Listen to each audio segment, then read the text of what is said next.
Deputy mayor గారి ఆధీనంలో కబ్జాలో ఉన్నది. దీనిని మేము ఆల్రెడీ రెజ్యూమ్ చేసుకోవడం జరిగింది. స్కూల్కి ప్రపోజల్ కూడా పంపించడం జరిగింది 5 ఎకరాల భూమిని. ఈ భూమిని ఇప్పుడు ప్రస్తుతము ఫెన్సింగ్ వేసి మేము రెవెన్యూ కస్టడీ కింద పెట్టుకొని ఈ గవర్నమెంట్ ల్యాండ్స్ని కాపాడడానికి మేము కృషి చేస్తున్నాము. జవహర్ నగర్లో ఎంత అవేర్నెస్ తీసుకొని వచ్చినా కూడా ఇక్కడ పబ్లిక్ వాళ్ళను దళారీలు మభ్యపెట్టి మోసం చేసి ప్లాట్లుగా లోపల లేఅవుట్లు చేసుకొని విక్రయించడం జరుగుతుంది. వీళ్ళకు ఎన్నిసార్లు చెప్పినా కూడా మోసపోవద్దని చెప్పినా కూడా అలాగే కన్స్ట్రక్షన్స్ వస్తున్నాయి. వారి కన్స్ట్రక్షన్స్ కట్టడము మేము డిమాలిషన్ చేయడం జరుగుతూనే ఉంది.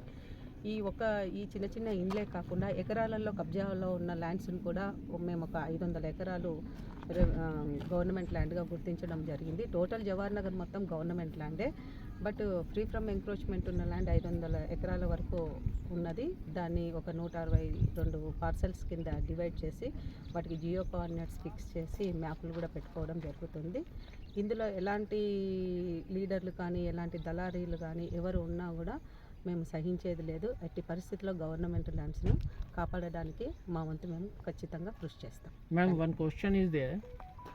Those who are professionally land grabber, as per the previous records of the Alwal police station also and also the Jawahar Nagar police station, why don't you give the proposal for the PD Act on them? Already మేము CI గారి మీద names మీద ఎఫ్ఐఆర్లన్నీ తీయడం కోసము మేము information అడగడం జరిగింది. ఎవరెవరి మీద మోర్ దెన్ కేసెస్ ఉన్నాయో దానిని మొత్తము డేటా తీసి కలెక్టర్ గారి దృష్టికి PD యాక్ట్ బుక్ చేయమని చెప్పి లెటర్ రాయడం జరుగుతుంది.